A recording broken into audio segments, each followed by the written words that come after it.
of about 70 meters from the International Space Station, at which point Soyuz commander Anton Shkaplerov took over manual control of the flying of the Soyuz to enable his cosmonaut crewmate Pyotr Dubrov to move into the upper section of the Soyuz, or the orbital module, to begin about 30 minutes of videography and still photography of the Russian segment of the International Space Station.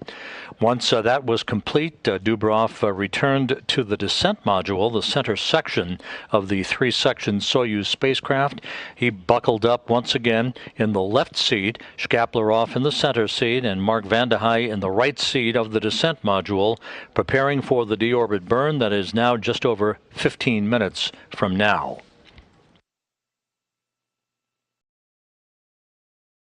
Mark Vande Hei's homecoming in just over an hour for a parachute-assisted landing on the steppe of Kazakhstan will wrap up, as we mentioned, a 355-day mission.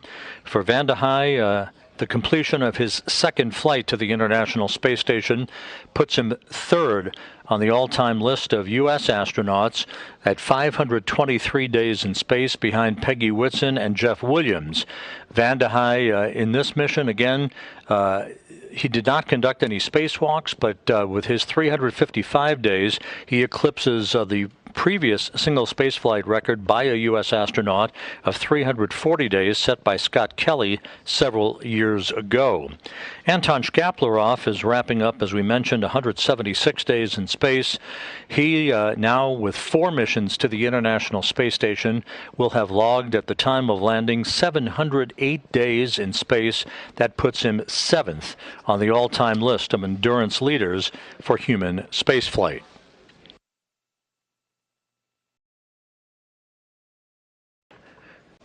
A contingent of Rosaviatsa search and recovery personnel and NASA support personnel flew on an Antonov 26 aircraft earlier this morning from the primary staging city in Kazakhstan of Karaganda.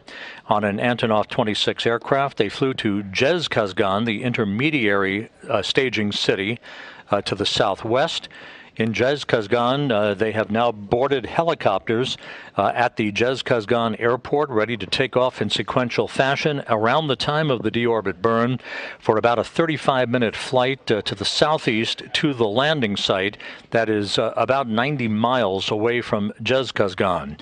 There, the 6 primary helicopters involved in tonight's landing operations, Russian Mi-8 helicopters, will form a circular racetrack oval pattern around the landing zone, awaiting the arrival of the Soyuz under its main parachute and touchdown, after which they will land in sequential fashion, in rather rapid fashion. The RSC Energia personnel that will be the first on the scene will erect an inflatable medical tent, and the work will be underway to safe the vehicle and to extract the 3 crew members from the Soyuz, place them in chairs by the capsule, and then carry them in those chairs to that medical tent, where they'll get out of their Sokol launch and entry suits and into more comfortable clothing, flight suits, for a 2-hour helicopter ride back to Karaganda. It is there that the crew will split up, with Vande Hei boarding a NASA jet bound for Houston. The 2 cosmonauts will be on a Gagarin Cosmonaut Training Center aircraft bound for their training base home in Star City, Russia, outside of Moscow.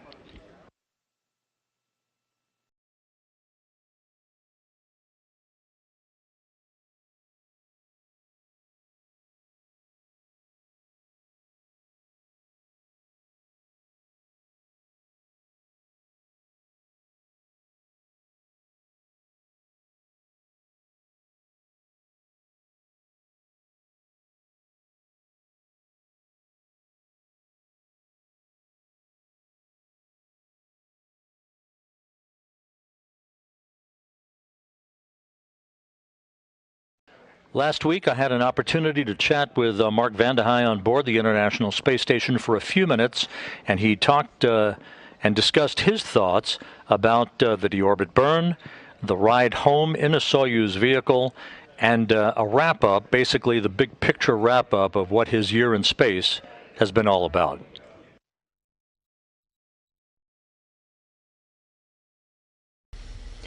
Mark, this will be your second landing in a Soyuz spacecraft. Knowing now the dynamics of a Soyuz entry and landing and how that all works, can you walk us through what one astronaut once called a ride comparable to an e-ticket at Disneyland?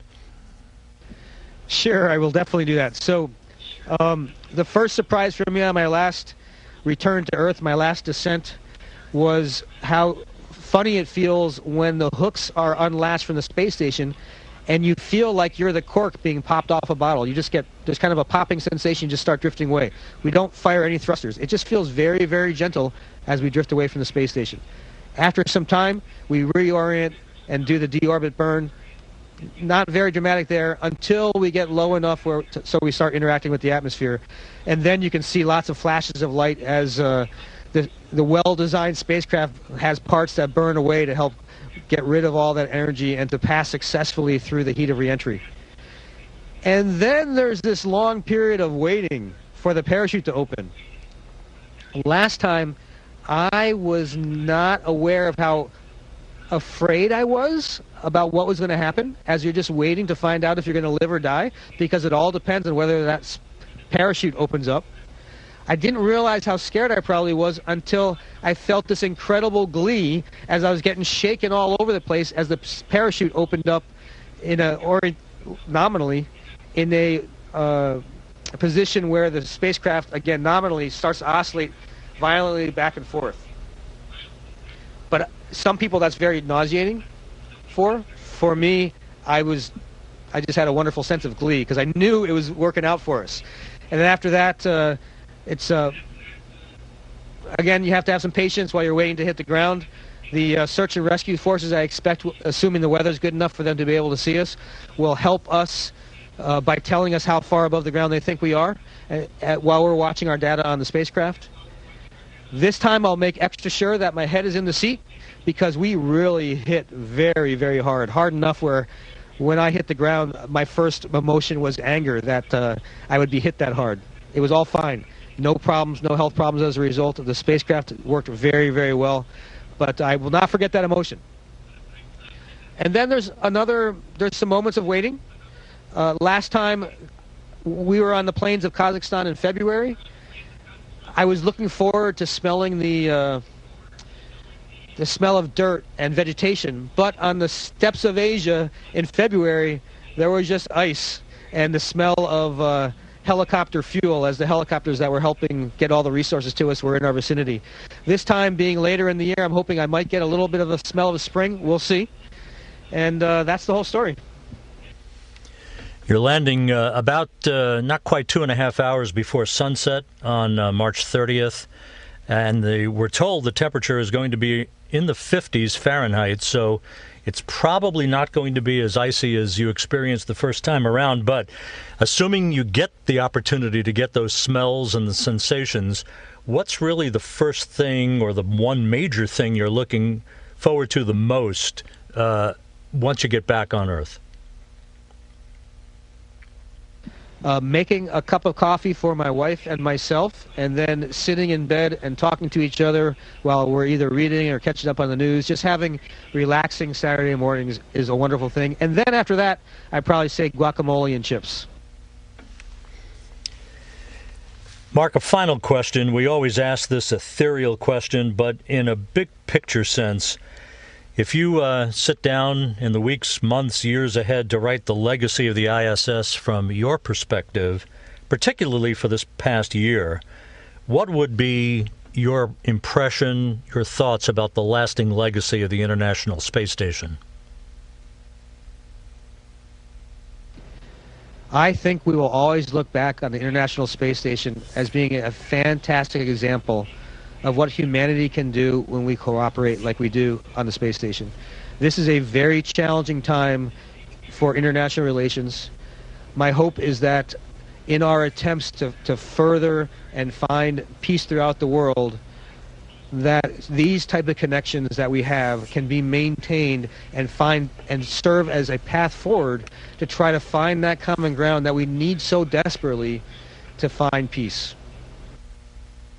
Mark Vande Hei, it's been a pleasure to be working with you again and over the past year on this your second space flight. Your name etched in the history books of U.S. human spaceflight. Certainly, we appreciate everything you've done and wish you all the best and soft landings in Kazakhstan. U.S. record holder Mark Vande Hei about to wrap up 355 days in space. We're just 6 minutes away now from the start of the engine firing, the deorbit burn, a 4-minute, 39-second retrograde braking maneuver that will slow the Soyuz down by 128 meters per second, allowing it to drop out of orbit for the final ride back to the steppe of Kazakhstan. Some 28 minutes after the deorbit burn, there will be the pyrotechnic separation of the three sections of the Soyuz. That will occur at 6:02 a.m. Central Time. The only section that matters is the descent module. That is where the crew is strapped in. Anton Shkaplerov, the Soyuz commander, in the center seat, flanked on his left by Pyotr Dubrov and on his right by Vande Hei. The heat shield facing the direction of travel to repel the buildup of heat to about 2,500 degrees Fahrenheit around the Soyuz itself. The three crew members will enter the Earth's atmosphere at 6:05 a.m. Central Time. At about an altitude of 61.8 miles. They will soon enter into a plasma regime where the peak heating around the Soyuz will begin. They exit that about 5 minutes later with a maximum G load on them of about 4 to 5 Gs. And then the important command to open chutes will occur just about 15 minutes before touchdown at an altitude of 6.6 miles, where the parachute deployment sequence triggered by a barometric pressure sensor begins. A main parachute cover is jettisoned, pulling out 2 extraction chutes, which in turn pulls out a drogue chute, and then in turn pulls out the main parachute. Just a few seconds before touchdown, soft landing engines will fire in a final braking maneuver, and the crew will be home. Touchdown is scheduled at 6:28 a.m. Central Time, 7:28 a.m. Eastern Time, 5:28 p.m. in Kazakhstan, 2 hours and 20 minutes before sunset. The weather at the landing site is very, very good for today's landing. Scattered clouds at about 23,000 feet, moderate winds, nothing of any significance, and the temperature at landing time is expected to be about 45 degrees Fahrenheit.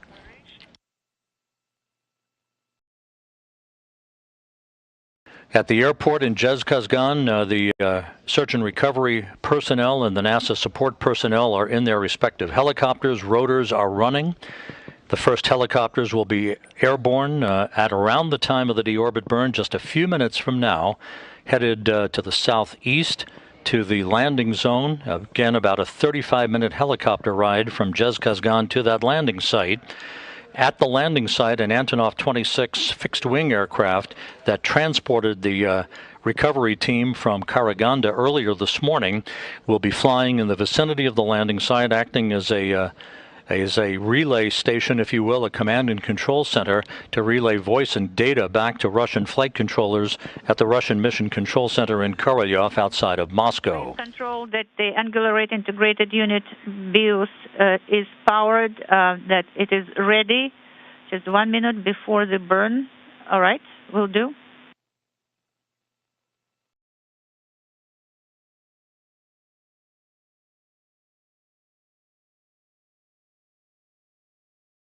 I am ready to send GES-3 command. This is Piotr.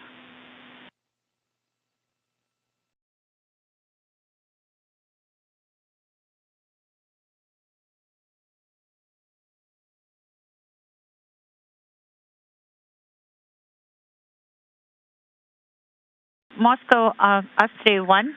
Go ahead, Anton. We are ready to issue.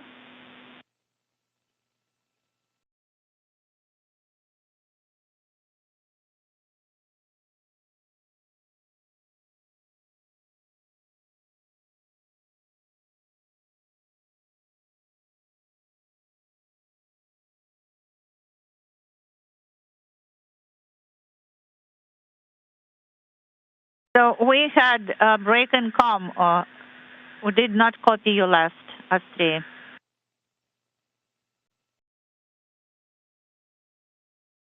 So there is a lot of background noise, but please still provide a running commentary. We copy you, Moscow. We're coming up on 1 minute prior to the start of the deorbit burn. Again, a 4-minute, 39-second braking maneuver. Following the completion of the deorbit burn, the upper portion of the Soyuz, the orbital module, will be depressurized. That is in advance of the pyrotechnic separation of the three modules, the three sections of the Soyuz spacecraft that will occur about 28 minutes after the deorbit burn is complete. And the gas in attitude also is confirmed, and the stabilization mode is on, and we can see the message that SKD cover is open. Copy. The engine cover is open, standing by for the start of the deorbit burn. We have sent G3, and A1 command is also sent, and it is illuminated, so the SKD thruster cover is open. 15 seconds until SKD firing. Copy. Please provide running commentary. Copy.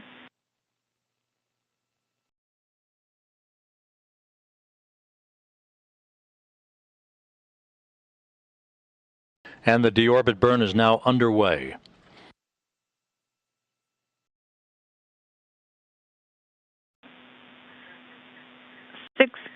Good pressure readings, good impulse.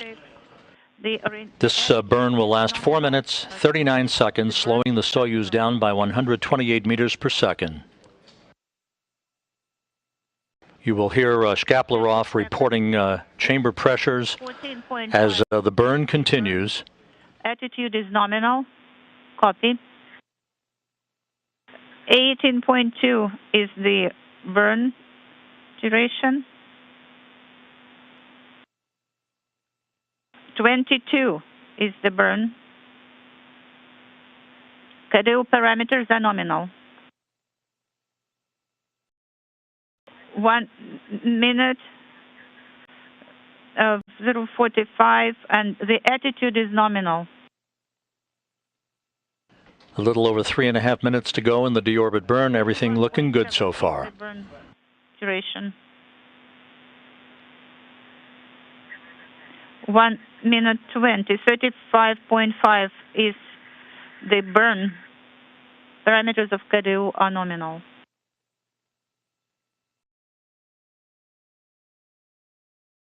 Attitude is nominal. KDU parameters are nominal.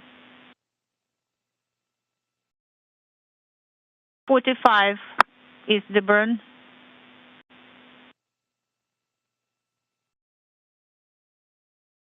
One minute 50, the burn is 50.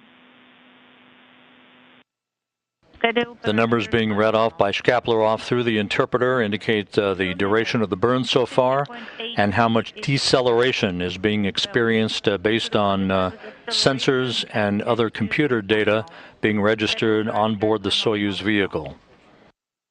2 minutes 15 seconds. 60 is the burn value.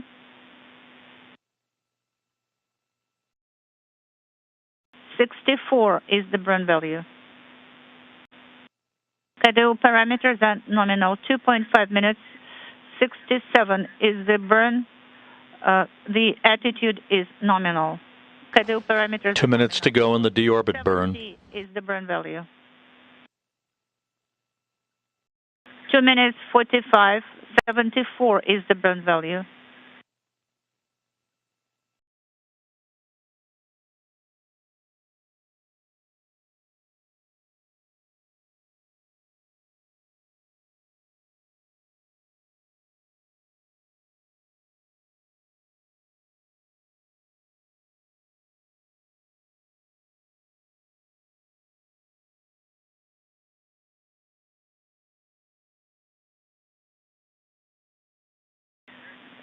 $89 is the burn value. KDU parameters are nominal. 92 is the burn value. 3.5 minutes duration. 94 is the burn value. 045 is the acceleration, the attitude is nominal, and KDO parameters are nominal. 97 is the burn value. 345, 100 is the burn value, 0.45 is acceleration, KDO parameters are nominal. Less than a minute to go in the deorbit burn. The first helicopters are now airborne out of Zhezkazgan, heading for the landing site. 1.5.6. 4 minutes, the attitude is nominal, KDO parameters are nominal. 4:10, the burn value is 112. 115 is the burn value. Standing by for the completion of the deorbit burn. 120 is the burn value. 4.5 minutes, 121 is the burn value.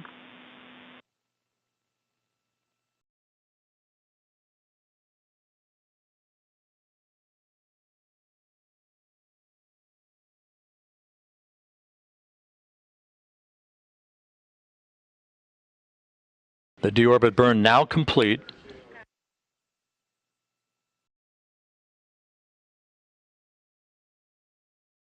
And good reports from the Russian Mission Control Center, a successful deorbit burn right on the numbers. Mark Vandehei, Pyotr Dubrov, Anton Shkaplerov heading back to Earth. The time until separation. Copy. The next milestone about 23 minutes from now with the pyrotechnic separation of the 3 sections of the Soyuz vehicle. Yes, it is decreasing. Copy. We are going to page 56. Copy. We confirm. So the burn is complete. 128.0 is the burn value. Copy.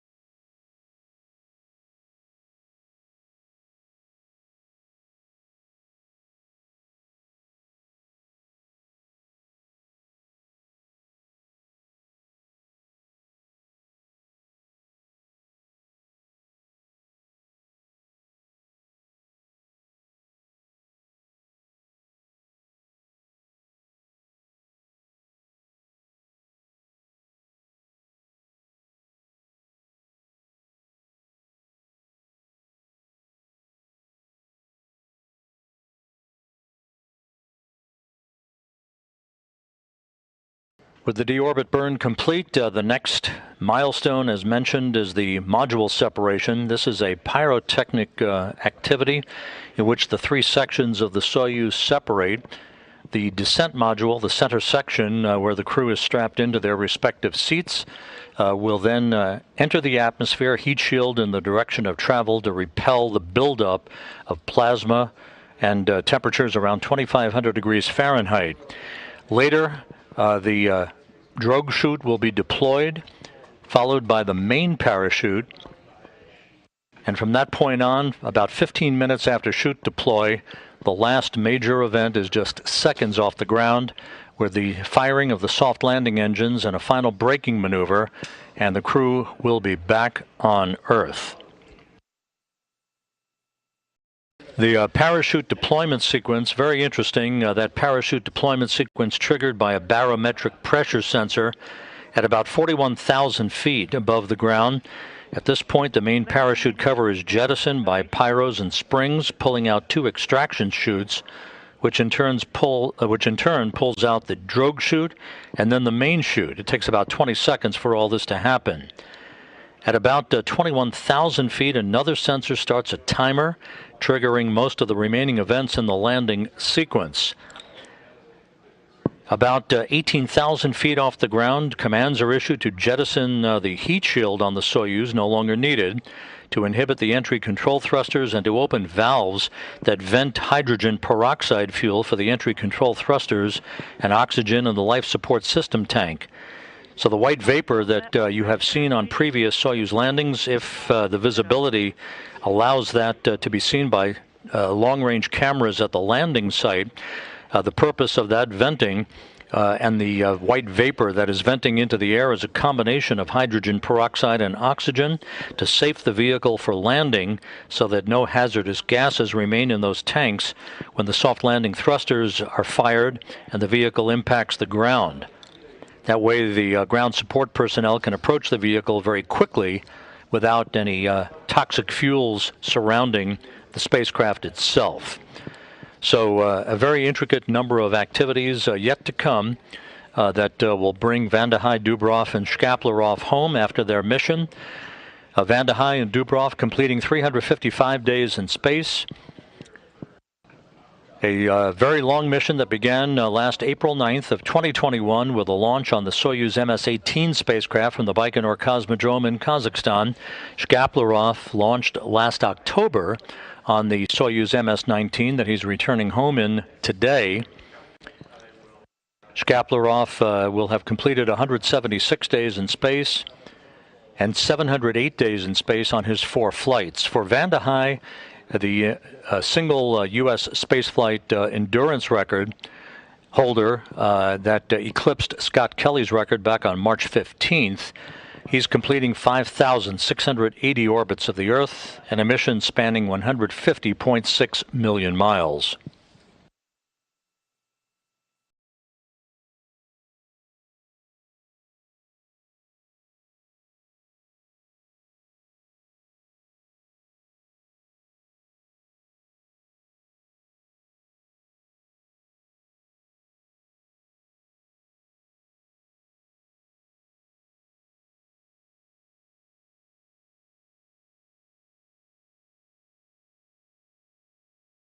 Guys, my crew, how are you feeling? Great. Those are the our last minutes in wait, listeners.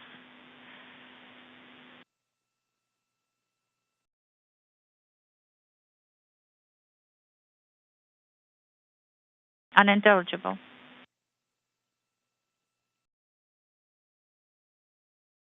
Moscow, come again. We did not copy you last. Go ahead, Astrea. You said something, Moscow. Maybe Piotr is missing gravity, right? Or he spent a whole year on the station.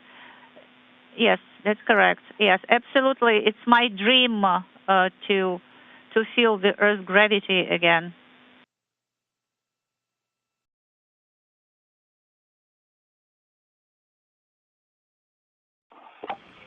Through the translator, Pyotr Dubrov, saying that it is his dream to feel gravity once again. He and Mark Van de Hei will feel the first tug of gravity on their bodies at about 6:05 a.m. Central Time, some 20 minutes from now, at entry interface.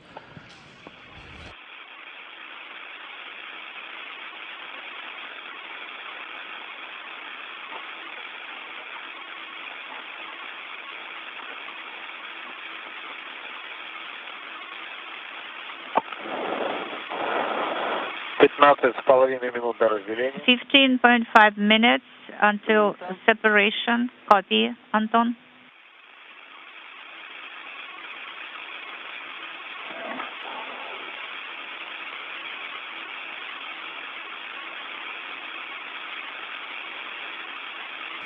About 10 minutes from now, just as a heads up, the Soyuz will be some 200 kilometers away from the International Space Station. This is approximately the point, and it varies from entry to entry, but this is approximately the time when VHF voice communications may become a bit choppy and unreliable, so there could be dropouts. The Russian flight controllers have instructed Shkaplerov to continue to provide status reports even if they're not being received on the ground.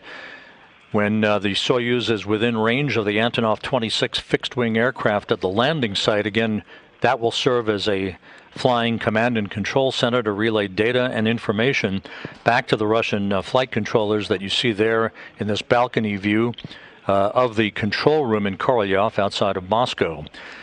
So do not fret if we lose communications with the crew. That is expected and is usually the case during a Soyuz entry back to Earth.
Countdown clocks here in Mission Control ticking backward toward the expected landing time some 38 minutes from now. The landing zone some 90 miles to the southeast of the town of Zhezkazgan. The search and recovery forces and NASA support personnel are airborne now out of Zhezkazgan, the intermediary staging site, heading for the landing site. They'll arrive in a circular pattern, an oval-shaped pattern, flying around the landing site with eyes peeled for that familiar orange and white main parachute. Prior to touchdown, the chutes deploy about 15 minutes before touchdown.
Говори. На странице 56. 56? So what page is that? Page 56? Да, в принципе, можно уже осуществлять подготовку к разделению. Yes, it's a go to start the preparation for the module separation. Page 56. We copy Moscow.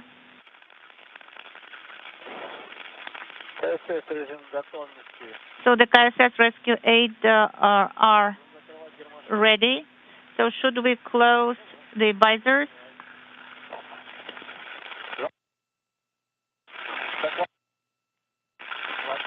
Breaking up.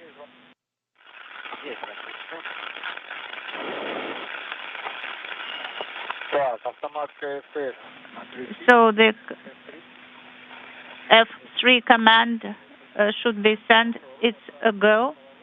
Copy, and raw rotational hand controller is in the transport position.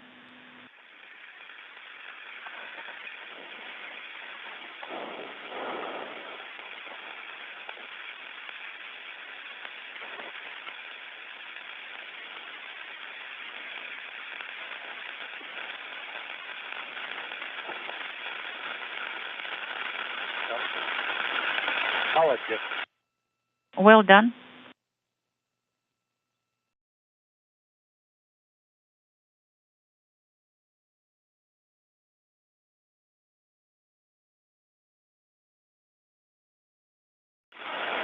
Так, мне нужен Рус. Okay, I need Rus.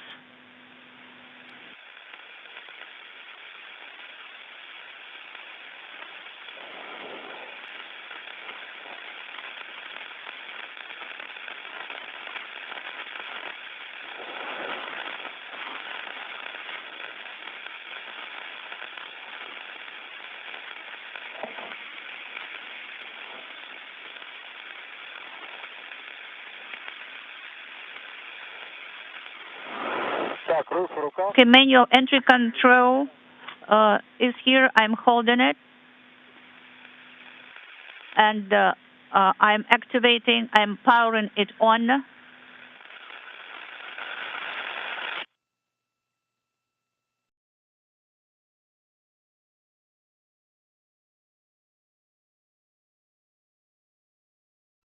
We're about 8 minutes away from the expected module separation, the next milestone on the road home for Vandehei, Dubrov, and Shkaplerov. So the manual entry control is powered. Copy. So we are starting to tighten our safety belts and straps.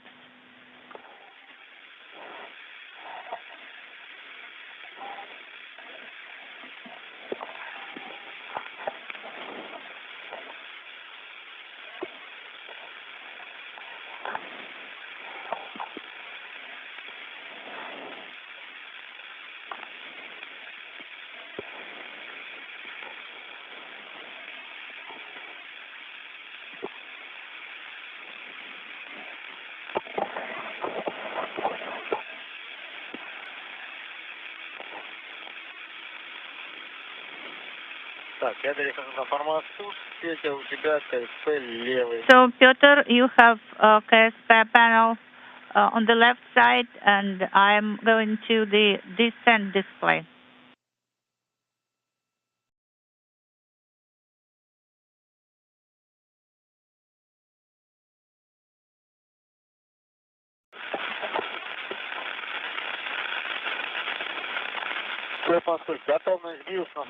Moscow, I confirm the angular rate integrated unit BIOS on the display, descent display, and I'm releasing push to talk button. Yes, you please use push to talk button only and do not secure it.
Острее по возможности ведите репортаж о прохождении метод программы разделения.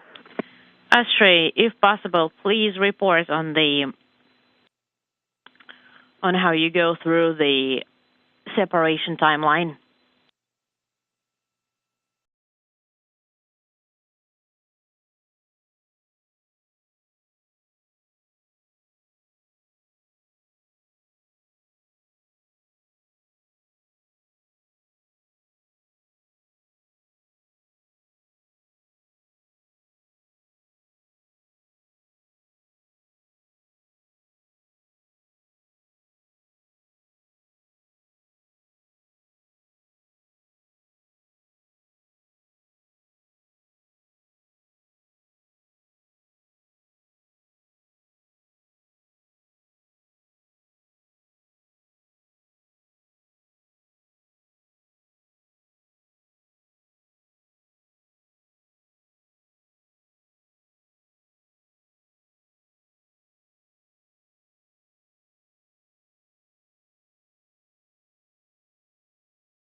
This is Mission Control Houston. We're about 3 minutes away from the expected separation of modules. The three sections will pyrotechnically separate on computer command. The descent module, Anton Shkaplerov, the Soyuz commander, in the center seat, flanked on his left by Pyotr Dubrov and on his right by NASA astronaut Mark Vande Hei.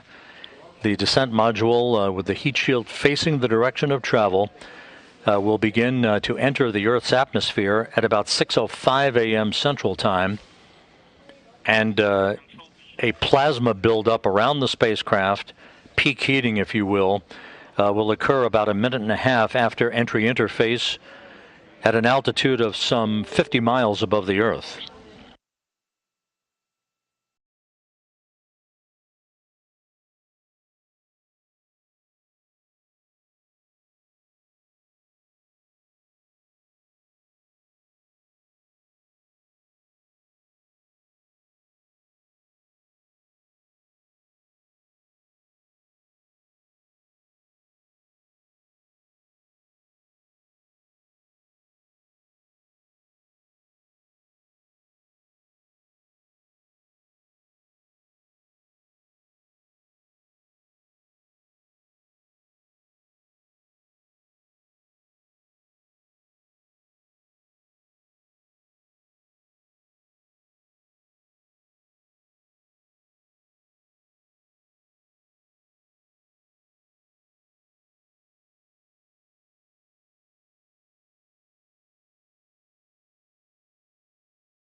This is Mission Control Houston. All of the programmed commands have been issued for the pyrotechnic separation of the modules. We're standing by for confirmation of that event.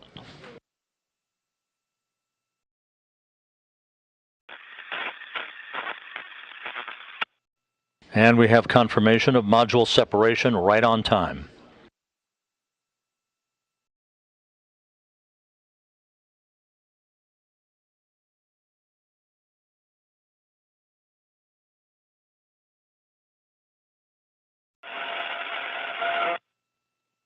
Two and a half minutes away from entry interface at an altitude of 62 miles. That will be the first pull of gravity for Mark Vande Hei and Pyotr Dubrov in almost a year.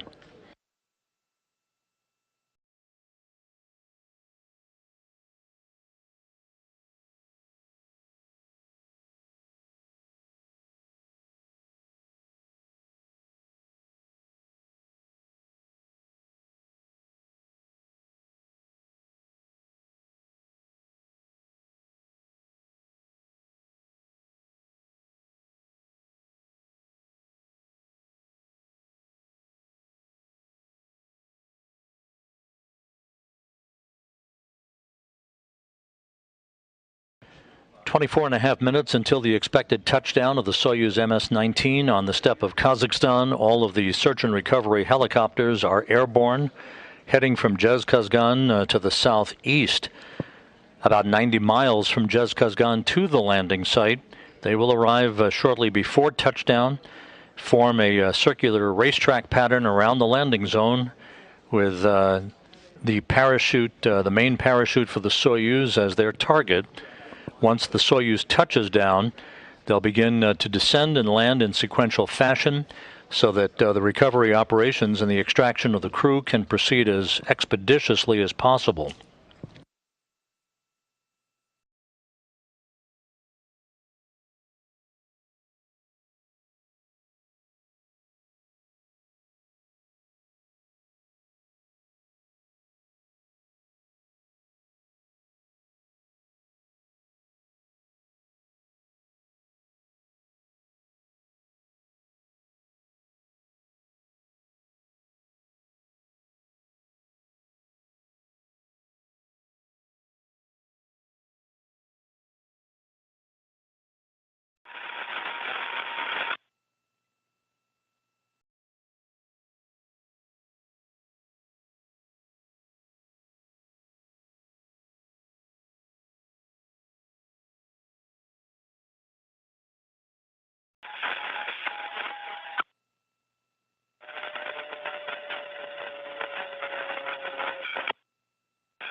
With everything proceeding on track, the Soyuz and its 3 crew members should have entered the Earth's atmosphere moments ago. They'll begin to see a buildup of plasma around their spacecraft just about a minute and a half from now. Less than 22 minutes before touchdown. Unintelligible.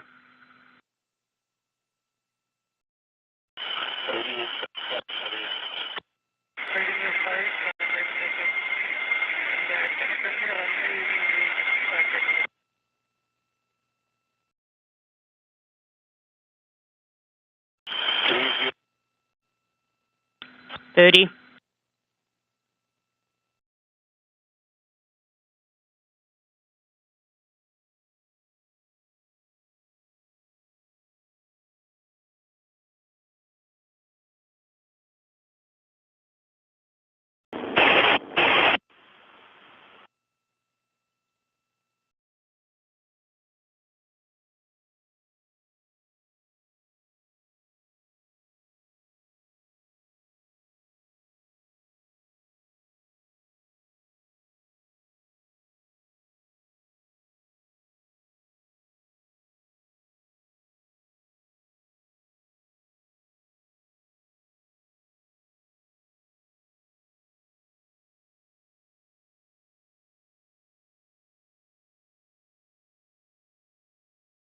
The Soyuz has entered the plasma regime, where temperatures around the vehicle building up to some 2,500 degrees Fahrenheit, repelled by its heat shield.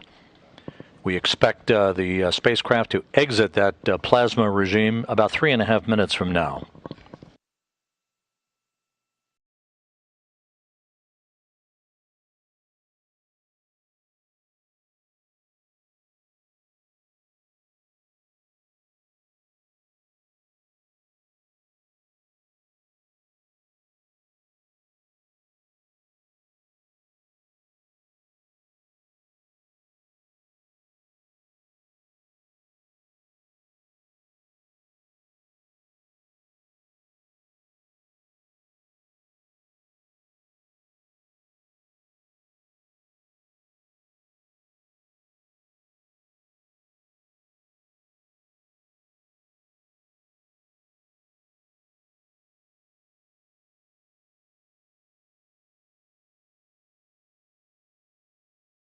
Again, this is the point of entry for the Soyuz vehicle where communications are often lost for a period of time or choppy at best due to the distance between the Soyuz and the International Space Station. Better communications will occur once the Soyuz is in closer proximity to the landing site, relaying through VHF voice capability through the Antonov 26 command and control aircraft flying over the landing zone.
Just over 17 minutes until touchdown. All of the deorbit and entry milestones have passed in good shape. The last report that we got from Soyuz Commander Anton Shkaplerov indicated that the crew was feeling well and ready for touchdown.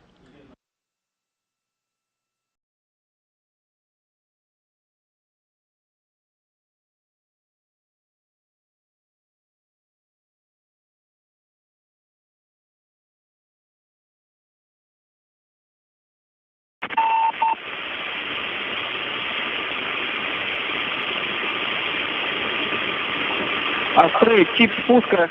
Astray, what's your Принято. descent status? Everything's nominal, 4.65. Принято. And what's for the TVM? It's +7. We're feeling great. 4.65 Gs. We are feeling great. Gs are decreasing, 4.1. How are you feeling and what's the SAP pressure? We're feeling great. SAP pressure is 588. Out of the plasma regime, Anton Shkaplerov reporting that the crew is feeling great. We are about a minute away from the expected command to open the parachutes. And we're standing by for the jettisoning of the main parachute. Please provide a running commentary if you can. 2.4 is the G. Load. It's decreasing. 2.1 now for G loads.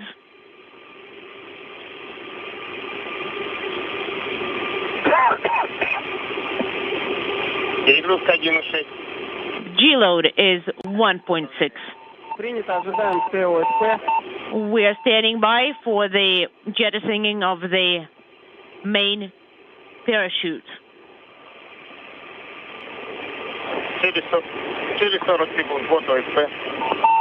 The rescue aids are going to be primed in 40 seconds. Are you still standing by for them? Yes, we are. Copy.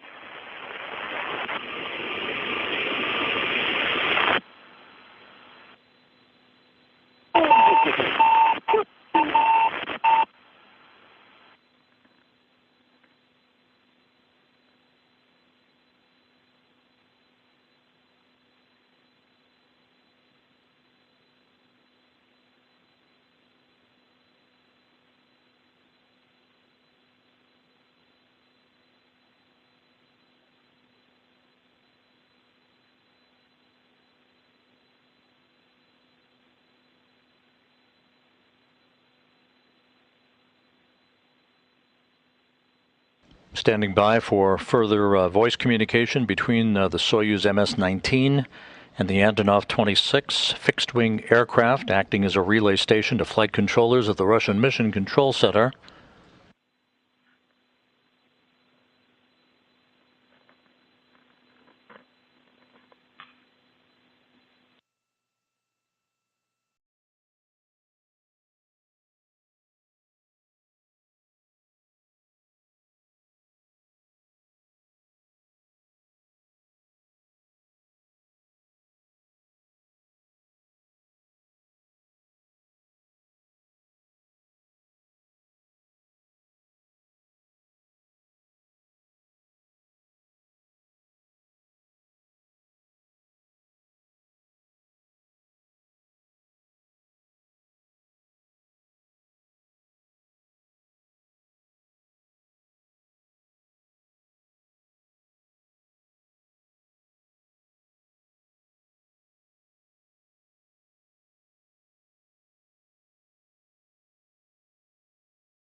This is Mission Control Houston.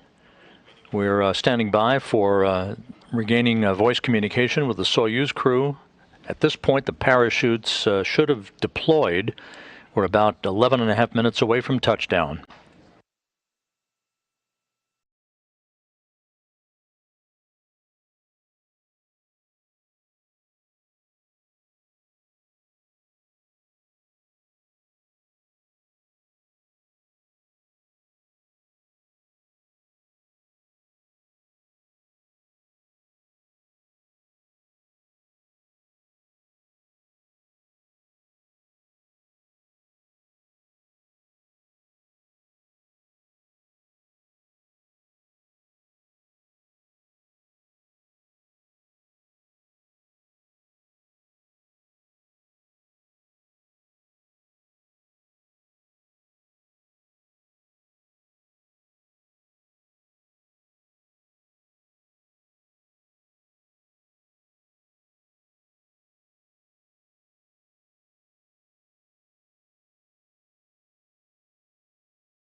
And there's our Soyuz MS-19 under the orange and white parachute, less than 8 minutes before touchdown.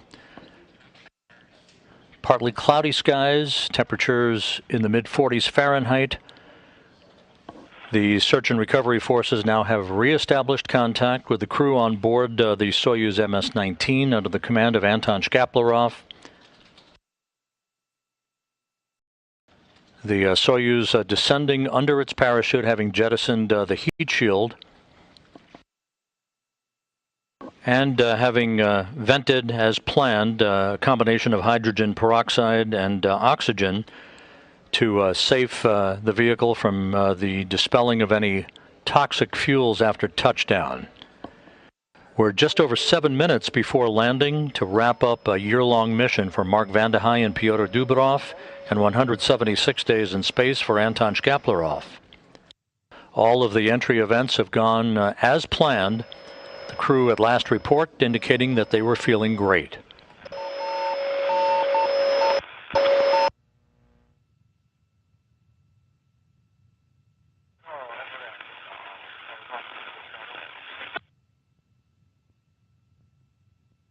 All of the helicopters associated with the search and recovery forces and NASA support personnel on board are in a circular flying pattern around that landing zone with eyes on the Soyuz under its main chute.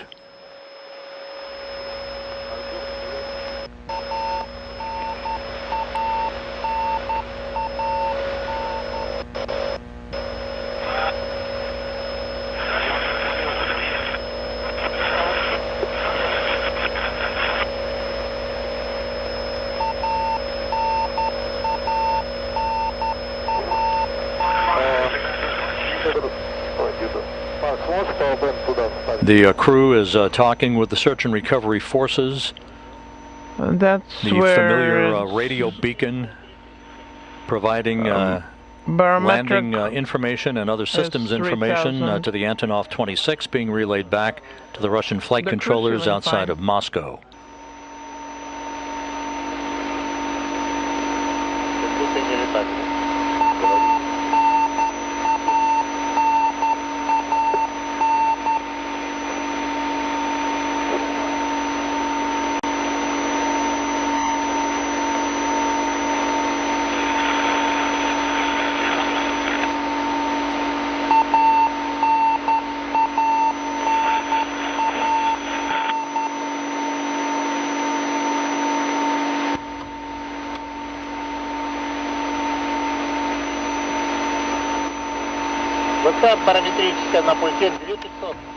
The barometric data on the panel shows 2500.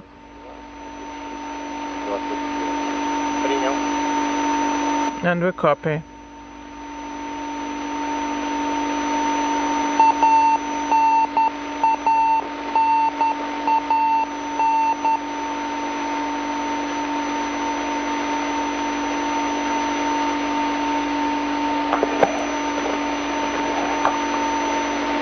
Approximately 4.5 minutes until touchdown. The late afternoon sun at the landing site in Kazakhstan, glinting off of the Soyuz MS-19 as it continues a nominal descent back to the south-central steppe of Kazakhstan.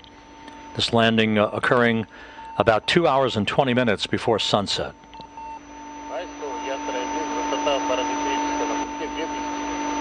2,000 altitude based on barometric data. We copy.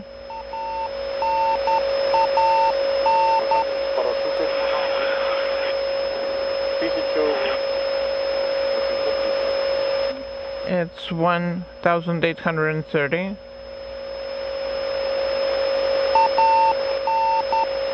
Before long, we should see some of the Russian Mi-8 helicopters with search and recovery personnel flying in the neighborhood of the Soyuz on its descent pattern. Once the Soyuz touches down, those helicopters will land rather quickly in sequential fashion to begin the process of attending to safing of the vehicle and then the extraction of the crew.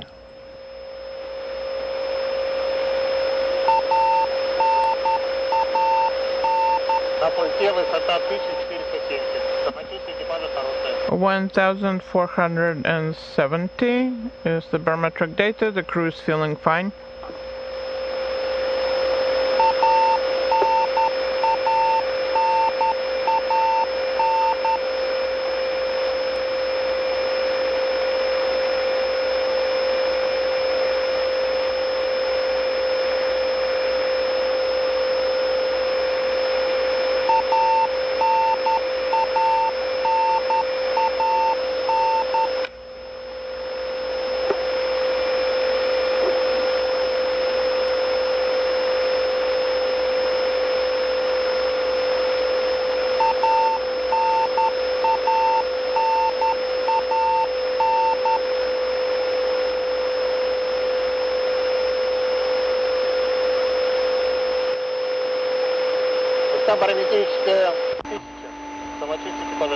A 1,000 altitude for barometric data. The crew is feeling fine.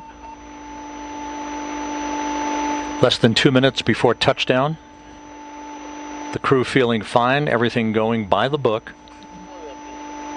We copy.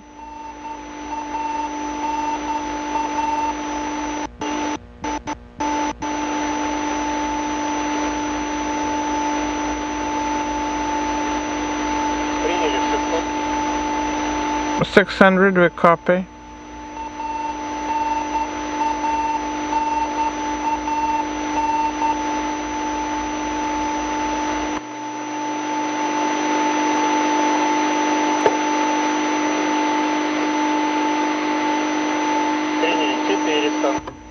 We copy 400.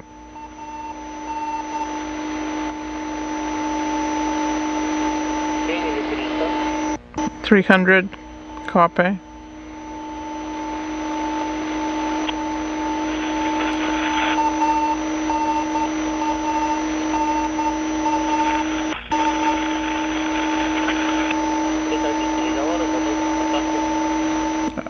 Communication stopping. We're preparing for landing.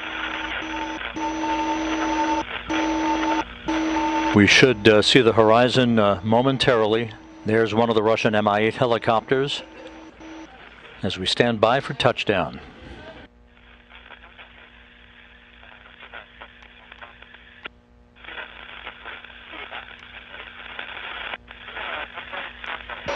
Touchdown. Touchdown confirmed at 6:28 a.m. Central Time, 7:28 a.m. Eastern Time, 5:28 p.m. at the landing site. Mark Vande Hei and Pyotr Dubrov back home 1 year after leaving the planet.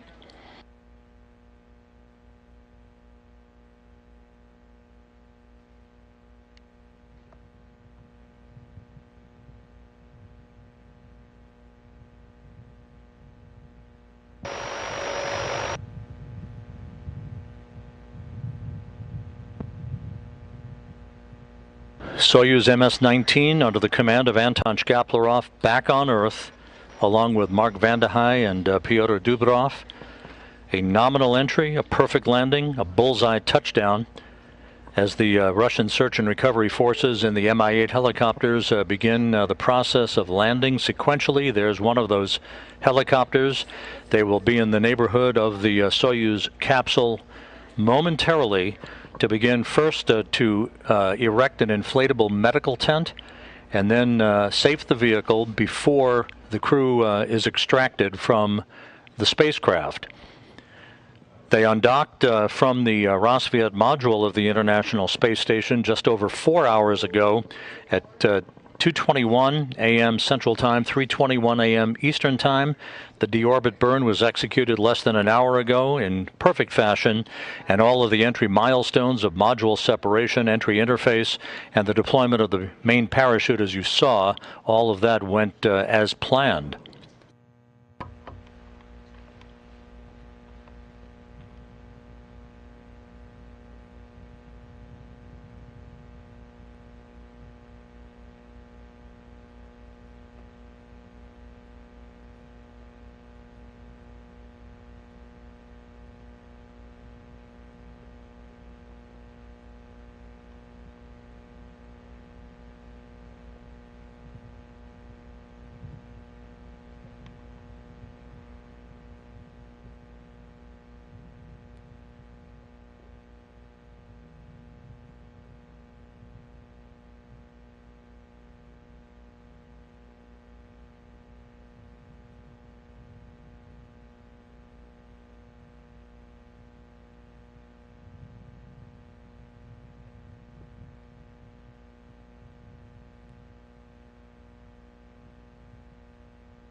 As you see, the parachute still attached to the Soyuz MS-19 and several of the Russian Mi-8 helicopters nearby to begin the process of safing the vehicle and extracting the crew.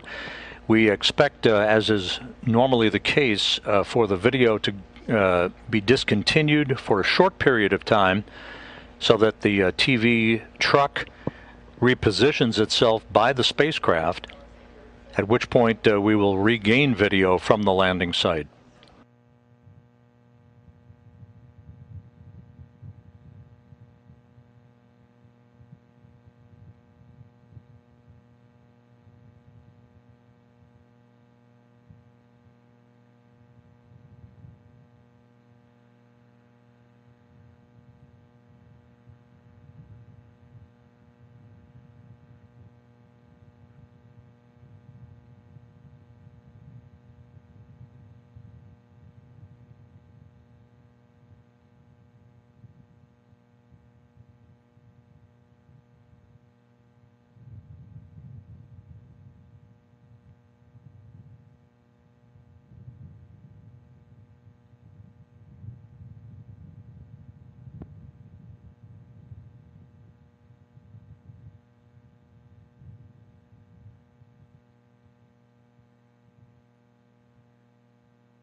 This is Mission Control Houston, continuing to receive video from the landing site in Kazakhstan some 5 minutes after the touchdown of Soyuz MS-19 about 90 miles to the southeast of the remote town of Zhezkazgan, 2 hours and 20 minutes before sunset there. Russian Mi-8 helicopters have continued the process of landing in the neighborhood of the spacecraft. Other support personnel in all-terrain vehicles are moving up to the spacecraft to begin erecting an inflatable medical tent within which the crew will be brought after a short time outside of the Soyuz to get out of their Sokol launch and entry suits and into more comfortable flight clothing, as well as to undergo initial medical testing before they board those helicopters for a 2-hour flight back to the staging city of Karaganda to the northeast, where the crew ultimately will split up several hours from now. Mark Vande Hei boarding a NASA jet to return to Houston. Anton Shkaplerov and Pyotr Dubrov boarding a Gagarin Cosmonaut Training Center aircraft headed for their training base at Star City, Russia, outside of Moscow.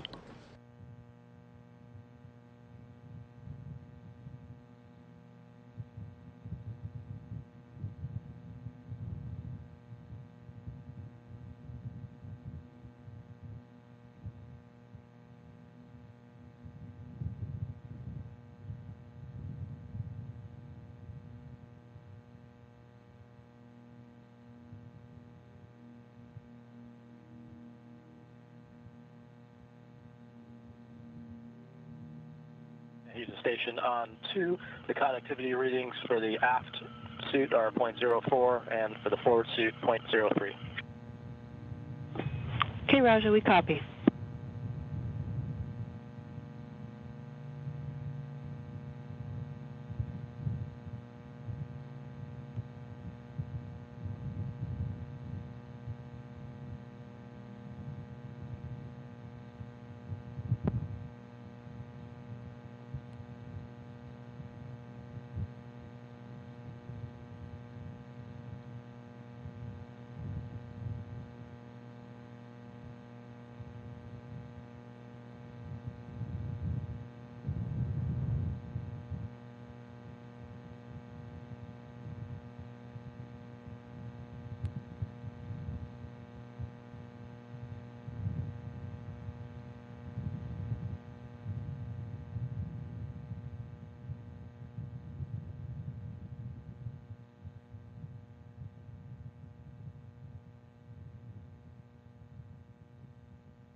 This is Mission Control Houston, receiving word from the search and recovery forces that the Soyuz landed and was pulled over by the wind. That is not unusual. So the Soyuz is on its side, and the search and recovery personnel are beginning the process of safing the vehicle. The Soyuz on its side.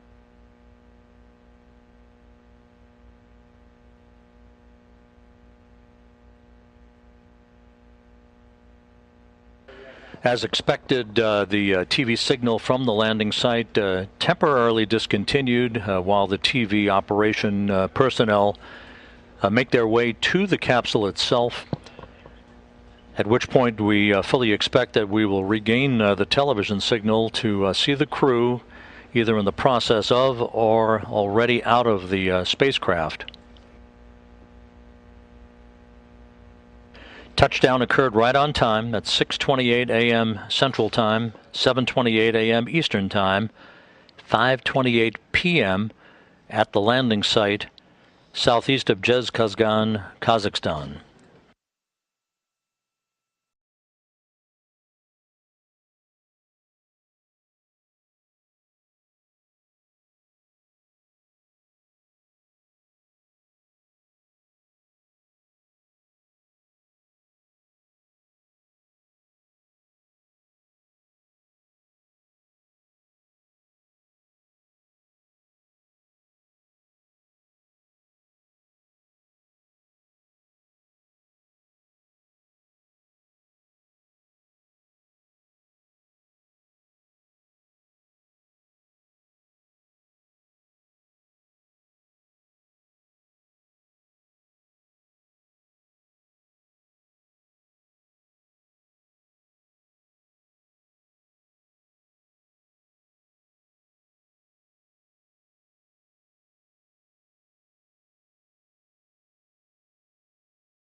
The search and recovery forces are continuing the early process of safing the Soyuz MS-19. They will be extracting the crew very shortly. The Soyuz landed on its side with the winds of a moderate velocity out at the landing site, pulling the parachute over and in turn pulling the Soyuz on its side following touchdown. Mark Vande Hei and Pyotr Dubrov completing 355 days in space and aboard the International Space Station, completing a mission of 150.6 million miles. Vande Hei coming home with the record for the longest single space flight by a U.S. astronaut, eclipsing the former record held by Scott Kelly by 15 days. Bringing him to a total of 523 days. Third on the all-time endurance list.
And we're back with live video from the landing site.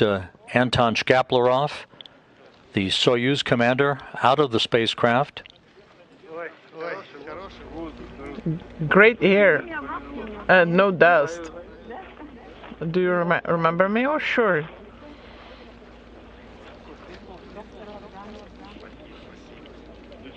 And thank you. Not too many people here. This is great. Everything is fine. Take the measurements, please. Do you want glasses? Sure, why not?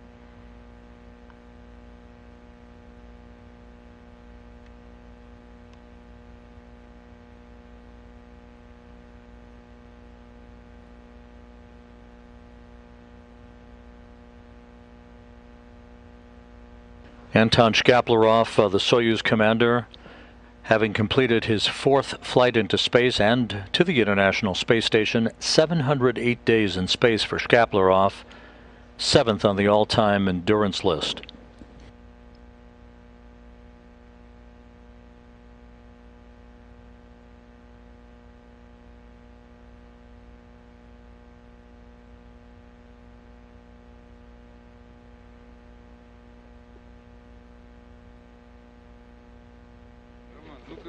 And as we mentioned earlier, the Soyuz on its side, it did land upright, but was pulled over on its side as its large main parachute was caught by the wind and pulled the Soyuz over. And we'll take some more measurements.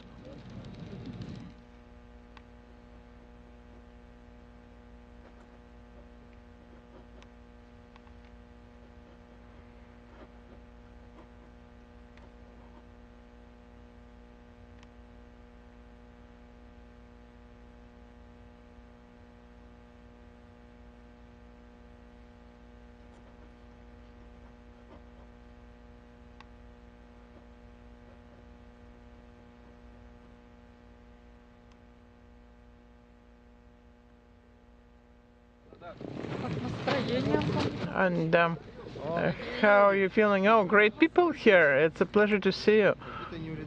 It's like we never left. You saw me off and now you're seeing me back.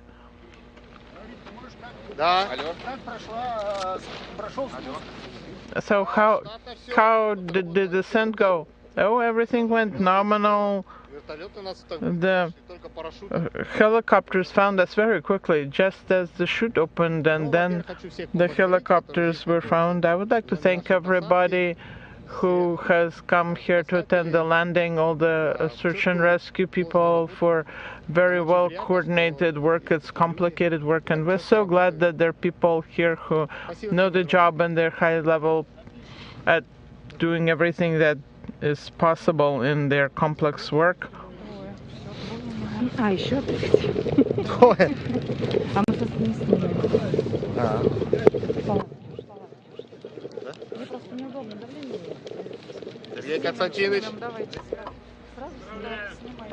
And congratulations. Oh, thank you.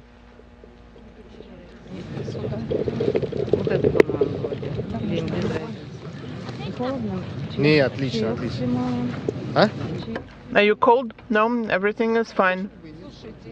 Would you like some tea with lemon? Or with rose hips? That's great.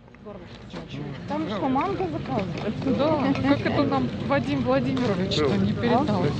Мы с цитрусовыми.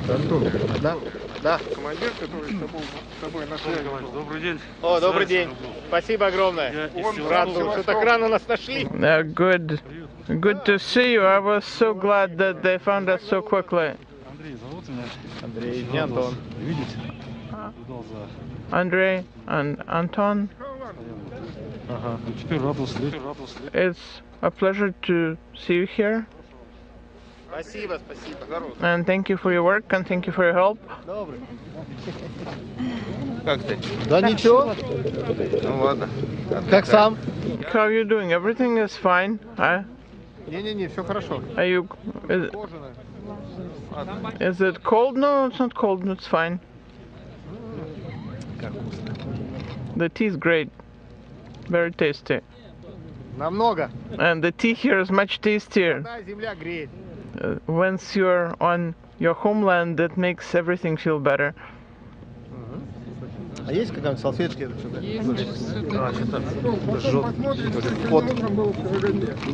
Да? Я просто не видела. Ну нас предупреждали, что... Ой, а есть сухая? Не могу понять. Это щипит глаз. Пот попал. And just a moment. Ну, вообще даже вот здесь грязь у нас попалась. Да, да, ну там. There's some dust probably blown by the wind. Где? А давай. Да, да.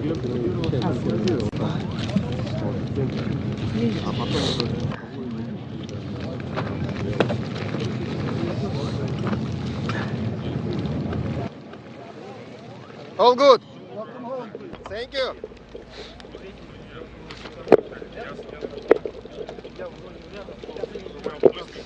Не просили второй замер. Сказали? Для себя? Руслан, а мне надо передать письмо. Какое есть? Сергей, он там с парашютами занимается. Сергей? Олег просил телефон. У него фамилия такая крутая, сапер. Знаю. Лысый такой. Знаю. Классный мужик. Из мод. Вот где-то он там с парашютами. There's a letter I need to give to that person. Yeah, we'll find him. Не просили, оказывается. Сейчас давление посмотрю. Сейчас меряем. We'll just take a few measurements here and then.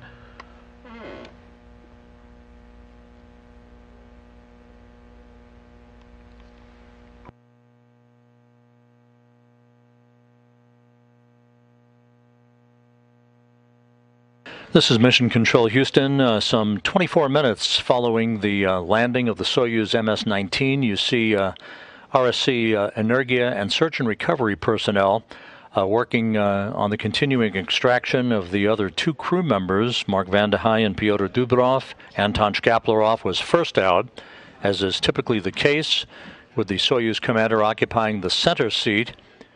He will always be extracted first to open a pathway, if you will, for the extraction of the other two crew members.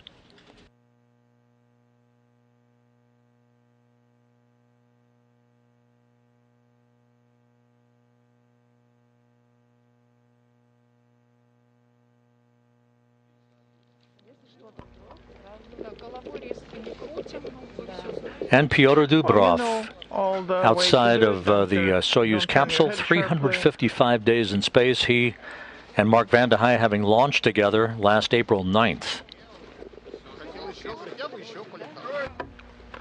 I wouldn't mind flying some more. Я вот сейчас сразу передам.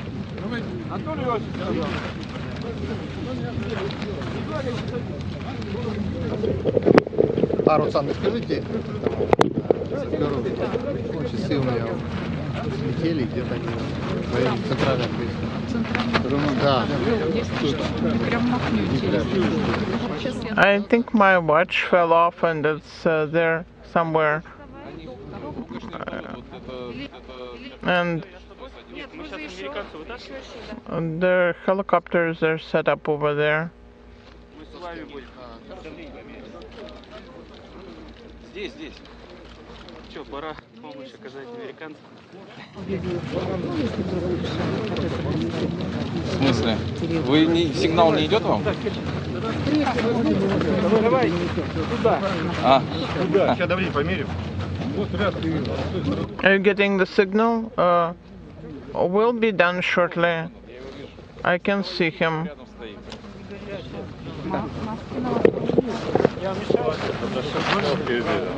Пожалуйста, у меня вон... Сейчас, просто не снимать, мы его перенесем.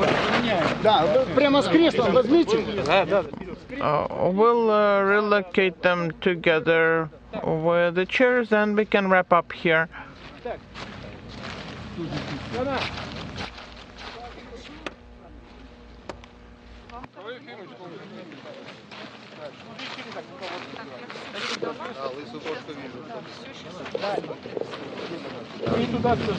Отправился? Да. Ну что у них там энергии? Да.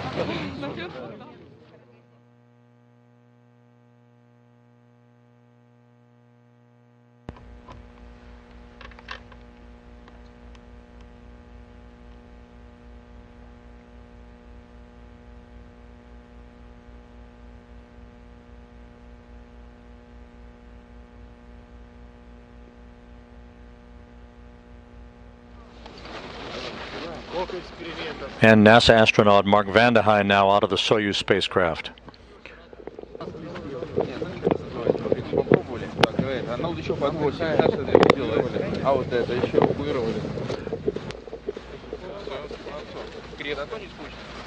Это точно, пролетели полгода, блядь.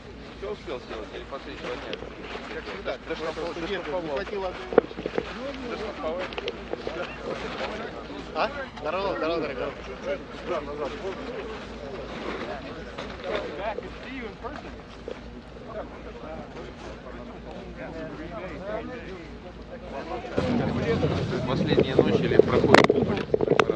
The last night of the flight, we were on the cupola.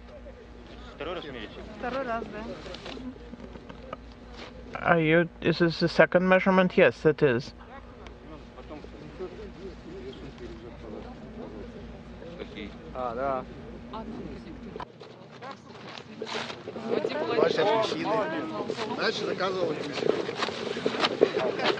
Is that my hat? Did my hat grow? We'll get you your hat. I don't know where your hat is. Okay, just give that to him. Do you need mask? Mask? I would like mask.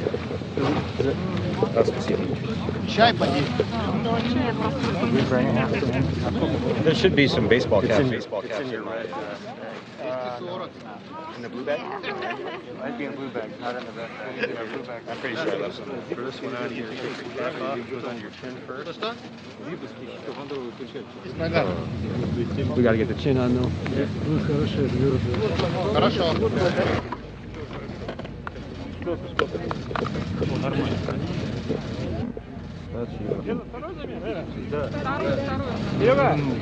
I don't want the glasses. It's too beautiful out here.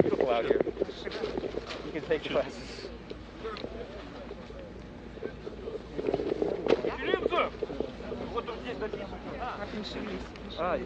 And don't move.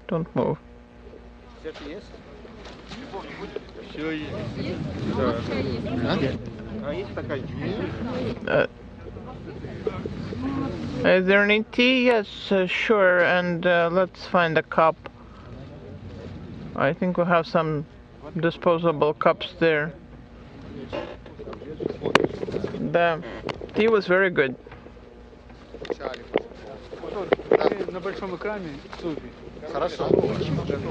I will show on the big screen. Everything is ready.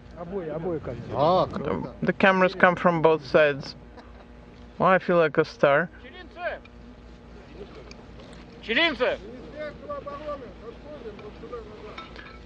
And here's some people from Ministry of Defense. They can see you, and so you're welcome to send hello. So now that I'm on the ground, I am sending my regards from the ground rather than from space.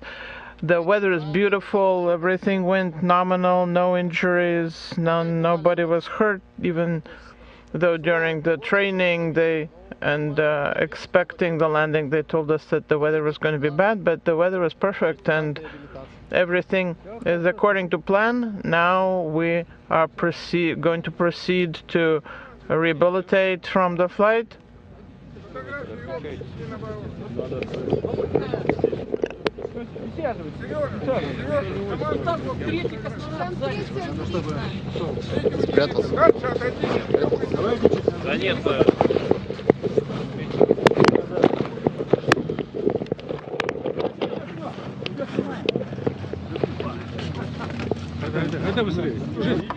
A little more than 30 minutes after the Soyuz landed on the steppe of Kazakhstan, right on target.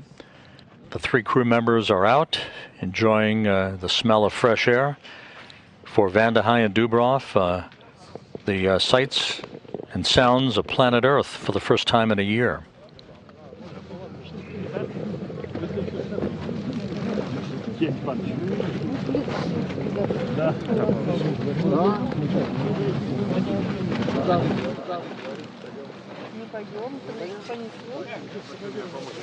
Николай Ефимович, определили, кто понесет.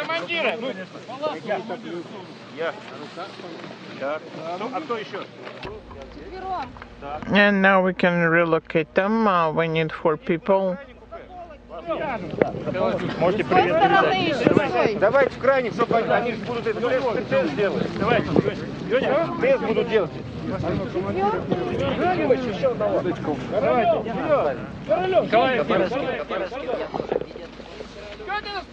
Леня, давай.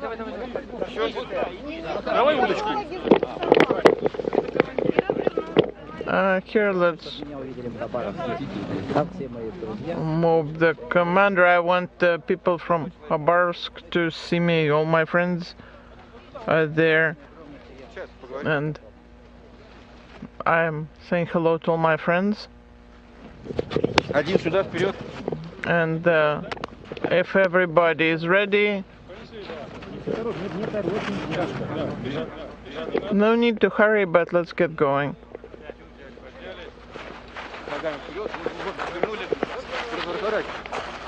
We need to turn them around. Shkaplerov being carried into the nearby inflatable medical tent to Russian Mi-8 helicopters in the background. He'll be followed shortly by Vandehei and Dubrov. They'll get out of their Sokol launch and entry suits into more comfortable flight suits and will board the helicopters for a 2-hour flight back to Karaganda, the staging city, where the crew will split up at that point. Vandehei flying on a NASA jet back to Houston, the 2 cosmonauts returning to Star City, Russia, outside of Moscow.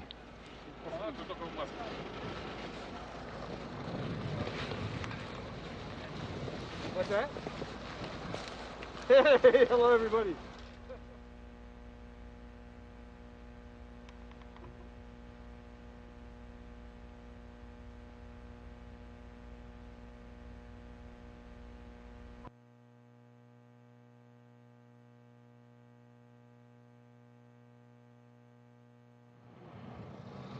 All 3 crew members now in that medical tent. They'll undergo initial medical testing.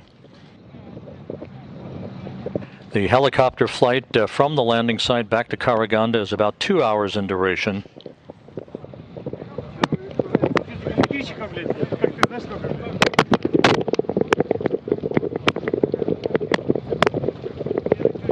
And you can see the descent module on its side.